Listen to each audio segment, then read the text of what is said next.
오늘 은혜 받으실 말씀은 마태복음 11장 28절에서 30절까지의 말씀입니다.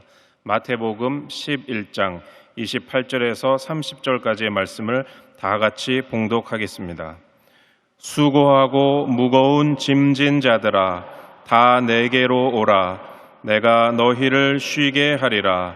나는 마음이 온유하고 겸손하니 나의 멍에를 메고 내게 배우라. 그리하면 너희 마음이 쉼을 얻으리니 이는 내 멍에는 쉽고 내 짐은 가벼움이라 하시니라. 아멘. 이 세상에 태어난 사람치고 문제를 갖지 않는 사람은 아무도 없습니다. 그런데 어떤 사람들은 문제를 잘 해결함으로써 신앙도 향상되고 생활도 더 좋아집니다. 그러나 어떤 사람들은 문제에 짓눌려서 그대로 파멸당하고 마는 것입니다. 이러므로 문제를 당했을 때 어떤 태도를 가지는가, 어떻게 문제를 해결하는가, 우리의 미래를 결정하게 되는 것입니다. 첫째로 문제를 당했을 때 우리는 하늘을 바라보아야 하는 것입니다. 병든 사람들이 나는 병들었다, 나는 병들었다 그러면서 병만 바라보면 병이 한없이 커져요. 병을 바라보면 두려움과 근심, 걱정 때문에 병이 더 악화되는 것입니다. 그러므로 문제를 바라보지 말고 문제를 해결하시는 하나님을 바라봐야 하는 것입니다. 노아의 홍수 때 하나님께서 노아에게 8 식구가 들어갈 배를 만들라고 하셨는데 배를 만들 때 희한하게 만들어졌습니다. 노아의 배는 옆에 창문이 없어요. 노아의 배는 오직 천정에다 구멍을 뚫어서 위에만 창문이 있었습니다. 그래서 밖을 볼 수 없고 아침, 점심, 저녁 언제나 위의 하늘을 쳐다보게 만들어진 것입니다.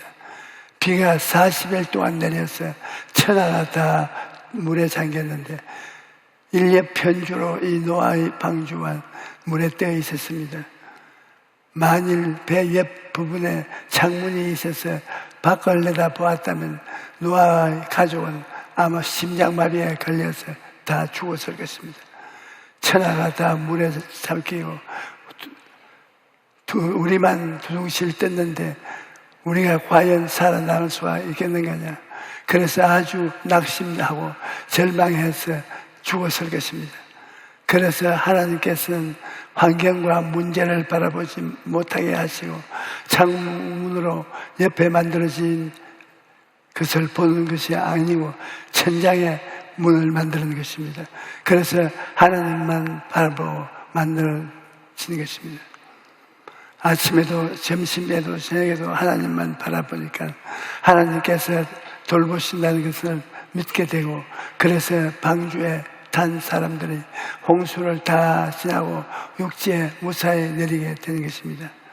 우리도 마찬가지입니다. 우리가 큰 문제를 당했을 때 환경을 바라보면 낙담하고 절망하여 고통을 당할 수밖에 없습니다. 하나님께서는 우리가 환경을 바라보지 않고 눈물을 들어 하나님을 바라보기를 원하시는 것입니다. 여러분, 이 세상에 예수를 믿지 않은 사람은 땅만 바라보고 삽니다. 무엇을 먹을까, 무엇을 마실까, 무엇을 입을까, 육신의 정욕과 안목의 정욕과 이 세상의 자랑을 따라 살아갑니다. 그들은 문제가 다가올 때 땅만 바라보기 때문에 인간적인 수단과 방법으로 해결하려고 하는 것입니다.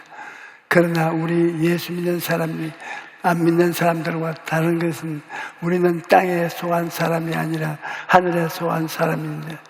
그렇기 때문에 우리는 문제에 당할 때 땅이 아니라 하늘을 바라보며 하는 것입니다. 우리는 천국의 시민이기 때문에 하늘을 쳐다보고 하나님의 지혜와 지식과 총명과 능력을 받아서 땅의 모든 문제를 해결해야 하는 것입니다. 이것이 바로 예수 믿는 사람이 취해야 할 태도인 것입니다. 성경을 보면 이스라엘에 엘리사라는 선지자가 있습니다. 그는 아람 왕이 이스라엘을 침범하려고 계획을 세울 때마다 미리 하나님의 계시를 받아서 이스라엘의 왕에게 알려주었습니다. 그래서 아람 왕의 계획이 늘 수포로 돌아가고 말았습니다. 아람 왕이 그 사실을 알고 엘리사를 잡으려고 군대를 이끌고 와서 엘리사가 있는 도단성을 첩첩이 둘러싸고 엘리사를 잡으려고 날이 새기를 기다렸습니다. 이른 아침에 엘리사의 종 게하시가 일어나서 기지개를 쫙 펴고 하품을 하다가 그만 기절 초풍을 했습니다. 온 천지에 아람 군대의 깃발이 가득하고 개미 새끼 한 마리 빠져나가지 못하고 도단성을 완전히 포위하고 있는 것입니다. 인간적인 방법으로는 빠져나갈 도리가 없습니다. 그걸 보고 게하시가 벌벌 떨면서 들어와서 엘리사에게 이제 우리는 죽었습니다. 우리는 적군에게 완전히 포위당했습니다. 그렇게 보고를 했습니다. 그러는 엘리사는 그 말을 듣고도 조금도 동요하지 않았습니다. 그리고 하나님 이 종의 눈을 뜨게 하여 보게 하소서 게하시를 위해서 기도했습니다. 그러자 게하시의 눈이 열리고 게하시가 너무나 놀라운 광양을 보게 되었습니다. 열왕기하 6장 17절에 기도하여 이르되 야훼여 원하건대 그의 눈을 들어서 보게 하시옵소서 하니 야훼께서 그 청년의 눈을 여시매 그가 보니 불말과 불병거가 산에 가득하여 엘리사를 둘렀더라고 말합니다. 게하시가 영적인 눈이 열려 보니까 아람 군대와 있는 것이 아니라 아람 군대와 엘리사 사이에 하늘에서 내려온 천사들이 불말과 불병거를 타고 첩첩이 둘려서 있는 것을 자기들은 지키고 있었습니다. 엘리사의 좋은 땅만 바라보니까 아람 군대를 보고 벌벌 떨고 절망에 처했지만 엘리사는 하늘을 바라보니까 하나님께서 이미 문제에 대한 해답을 주셨다는 것을 알고서 마음의 담대함을 가질 수가 있을 것입니다. 여러분, 땅이 아니라 하늘을 바라볼 때 문제가 해결되기 시작되는 것입니다. 그렇기 때문에 우리는 문제를 당하면 성경 보고 세계 새벽 기도하고 혹은 철야 기도하고 금식 기도하면서 하늘을 바라보아야 하는 것입니다. 하나님을 보고 하나님의 말씀을 듣고 하나님을 의지하면 하나님의 능력을 힘있게 될 것입니다. 그러면 문제의 하나님께 알게 되고 문제를 해결할 수가 있는 것입니다. 둘째로 문제를 당했을 때 하나님 정능하신 하나님께 나아가서 기도해야 하는 것입니다. 이스라엘 백성들이 홍해에 도착했을 때 앞에는 바다요 뒤에는 애굽 군대가 쫓아나오고 있으니 이제는 죽었구나 그렇게 생각했는데 그들은 모세를 원망하고 하나님을 원망해 통곡을 했습니다. 그러나 하나님은 벌써 그러한 일이 이스라엘 백성에게 다가올 것을 아시고 바닷속에 길을 예비해 놓으셨던 것입니다. 그런데 우리가 알아야 할 것은 하나님이 아무리 피할 길을 예비해 놓았다 할지라도 우리가 기도해야 길을 열어주신다는 것을 알아야 합니다. 출애굽기 14장 21절에 모세가 바다 위로 손을 내밀면 야훼께서 큰 동풍이 밤새도록 바닷물을 물려가게 하시니 물이 갈라져서 바다가 마른 땅에 되어 있었다고 말합니다. 홍해 앞에 서서 모세가 기도하자 하나님께서 홍해를 가르시고 이스라엘 백성들이 바다 가운데로 지나게 하셨던 것입니다. 또 이스라엘 백성들이 광야를 지날 때 마실 물이 떨어졌습니다. 광야에서 마실 물이 없으니 얼마나 고통스럽겠습니까? 그때 마침 물을 발견했는데 먹어보니 그 물은 써서 먹지 못하겠는 물이었습니다.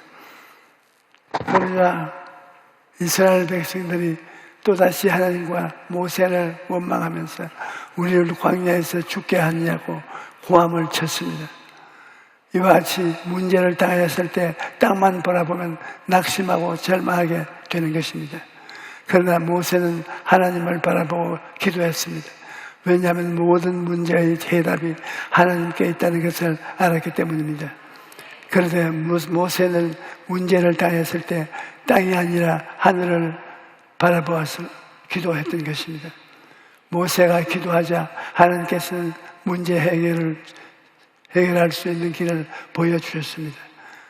출애굽기 15장 25절에 모세가 야훼께 부르시었더니 야훼께서 그에게 한 나무를 가리키시니 그가 물에 던지니 물이 달게 되었더라고 말합니다. 하나님은 그들이 이런 일을 당할 것을 아시고 벌써 그곳에 물을 달게 하는 나무를 심어서 자라게 하셨던 것입니다. 그리고 모세가 기도할 때 그 나뭇가지를 물에 던지라고 방법을 알려주신 것입니다. 그러므로 여러분, 문제를 당하였을 때는 기도해야 합니다. 기도하면 하나님께서 예비하신 길을 발견할 수가 있는 것입니다. 우리에게 문제가 있으면 하나님께서는 그 문제를 해결할 길도 이미 예비해 놓고 기다리고 있는 것입니다. 그러나 성령으로 그것을 알려주시기 때문에 원망이나 불평이나 탄식을 하는 사람은 그 길을 알지 못합니다. 그러나 기도하는 사람은 성령으로 말미암아 문제에 대한 해답을 발견할 수가 있는 것입니다. 오늘날 현실이 너무 암담하고 답답하니까 많은 사람들이 길이 안 보인다고 말합니다. 정치도 길이 안 보이고 경제도 길이 안 보이고 앞으로 어떻게 살아야 할지 막막하다는 것입니다. 그러나 기도하는 사람들에게는 하나님께서 길을 열어주시는 것입니다. 여러분, 문제를 당했을 때 사람의 눈에는 길이 보이지 않는 것입니다. 홍해를 만났을 때 바다가 갈라질 것이라고 누가 생각했겠습니까? 먹을 물이 떨어졌을 때 바위에서 물이 나올 거라고 누가 생각했겠습니까? 먹을 양식이 떨어졌을 때 하늘에서 만나가 내릴 것을 누가 생각했겠습니까? 나사로가 죽었을 때 주님께서 그를 살리실 것이라고 누가 생각했겠습니까? 고린도전서 2장 9절에 기록된 바 하나님이 자기를 사랑하는 자를 위하여 예비하신 모든 것은 눈으로 보지 못하고 귀로 듣지 못하고 사람의 마음으로 생각하지도 못하였다고 함과 같으니라고 말합니다. 우리는 하나님이 예비하신 길을 정확하게 알 수 없습니다. 그러니 분명한 것은 기도하면 하나님께서 우리에게 예비하신 길을 보여주신다는 것입니다. 나 야훼가 이같이 말하노라. 바다 가운데 길로 큰 물길 가운데 지름길을 내고라고 말씀합니다. 또 보라, 내가 새 일을 행하리니 이제 나타날 것이라. 너희가 그것을 알지 못하겠느냐? 반드시 내가 광야에 길을 사막에 강을 내리니 장차 들짐승 곧 성냥이와 타조도 나를 존경할 것은 내가 광야에 물을 사막에 강들을 내어 내 백성 가운데 내가 택한 자에게 마시게 할 것이라고 말씀을 하고 있습니다. 기도하면 하나님께서 이같이 길을 없는 곳에 길을 만들어 주십니다. 그러므로 우리는 문제를 만났을 때 하늘을 바라보고 전능하신 하나님께 기도해야 되는 것입니다. 셋째로, 우리가 기도로서 문제를 맡기면 주님께서 우리에게 쉼을 주시는 것입니다. 예수님께서는 오늘 우리에게 수고하고 무거운 짐 진 자들아 다 내게로 오라, 내가 너희를 쉬게 하리라고 말씀하십니다. 여러분, 하나님은 여러분의 문제를 해결하기를 원하시고 있는 것입니다. 그렇기 때문에 예수님께서 십자가에 못 박히는 것입니다. 요한복음 1장 29절에 이튿날 요한이 예수께 자기에게 나오시는 거 이르되 보라, 세상 죄를 지고 가는 하나님의 어린 양이로다라고 말합니다. 예수님께서 여러분과 나의 죄를 다 짊어지고 십자가에서 몸짓고 피 흘려 죽으셨기 때문에 우리의 문제를 해결하고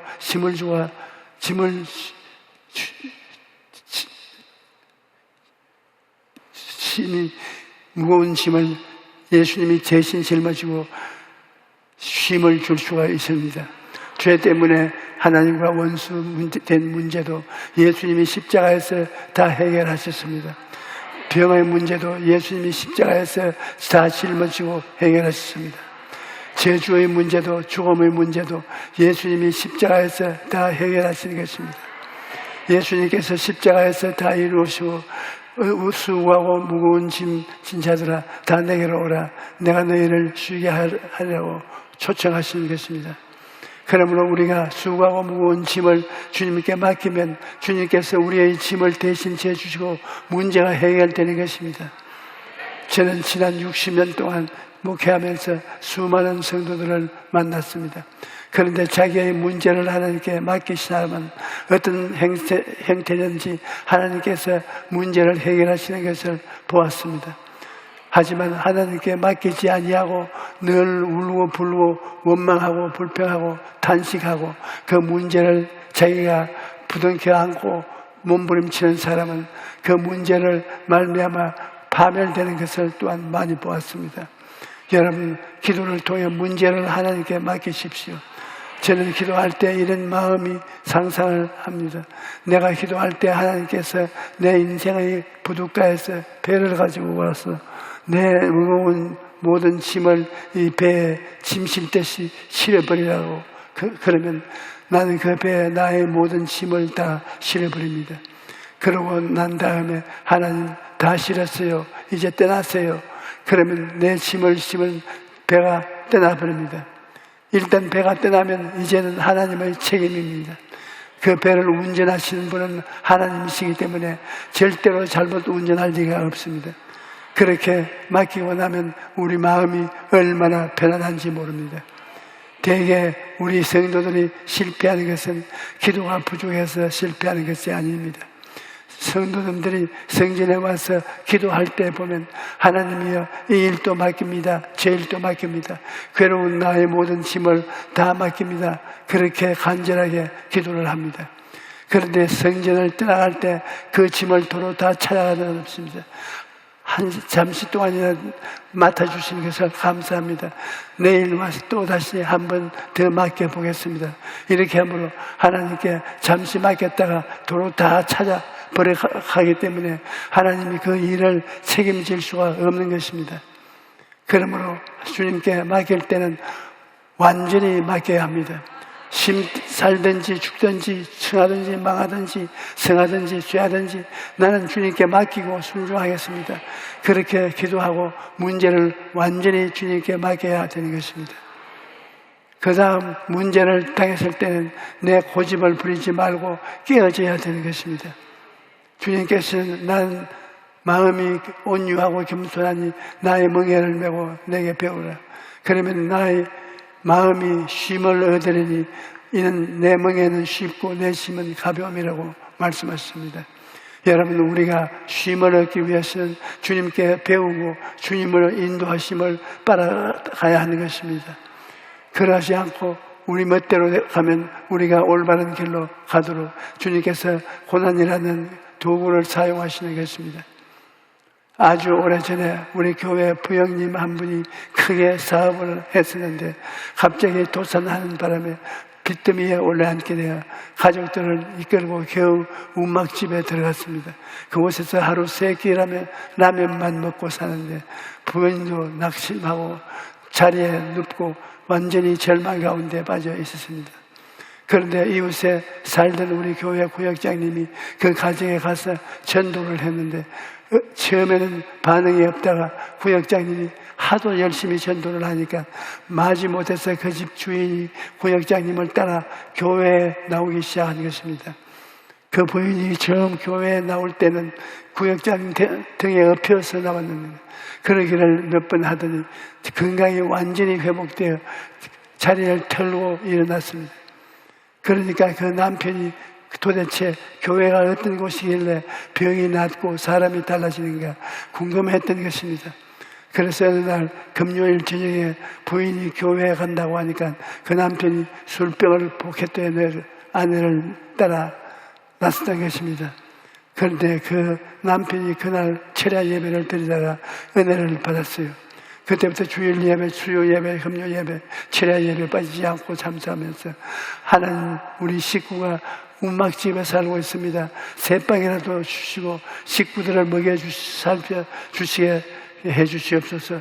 그렇게 열심히 부르짖으며 기도를 했던 것입니다. 그렇게 기도하니까 하나님의 은혜로 사업을 시작하게 되고 또 사업이 잘 되어서 집도 사고 큰 공장도 깊게 지었습니다. 그런데 그 마음속에 그만 악한 생각이 들어왔습니다. 하나님이 있기는 어디에 있어? 우연의 일치로 내가 잘 되는 그 차에 교회에 간 것이지 하나님 믿었다고 잘 될 게 뭐냐, 그렇게 생각하고 그때부터 하나님을 등한치고 교회에도 나오지 않았습니다. 그런데 어느 날 부인이 갑자기 머리가 아프다더면서 자리에 눕다니 얼마 안 가서 손수 상태에 빠져서 버리고 말았습니다. 급히 병원으로 데려가는데 의사가 말하기를 뇌출혈로 쓰러진 것인데 10중 8구는 죽고 살아나도 반신불수가 될 것이라고 했습니다. 병원에서 아무런 방법이 없다고 하니까 할 수 없이 부인을 업고 집으로 돌아오는데 언덕길을 낑낑대면서 올라가다가 갑자기 하나님을 배신했던 자기 죄가 떠올랐습니다. 그래서 그 자리에서 회개하기 시작한 것입니다.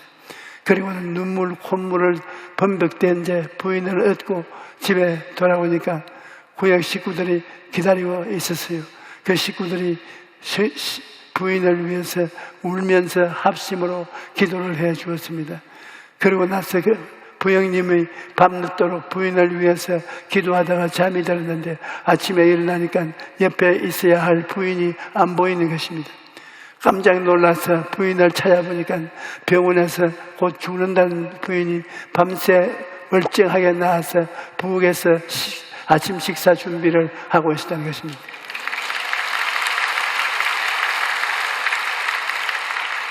여러분, 문제를 당했을 때 하나님을 섬기지 않고 자기 중심으로 살던 것을 회개하고 간절하게 기도하면 주님께서 친히 해결해 주시는 것입니다.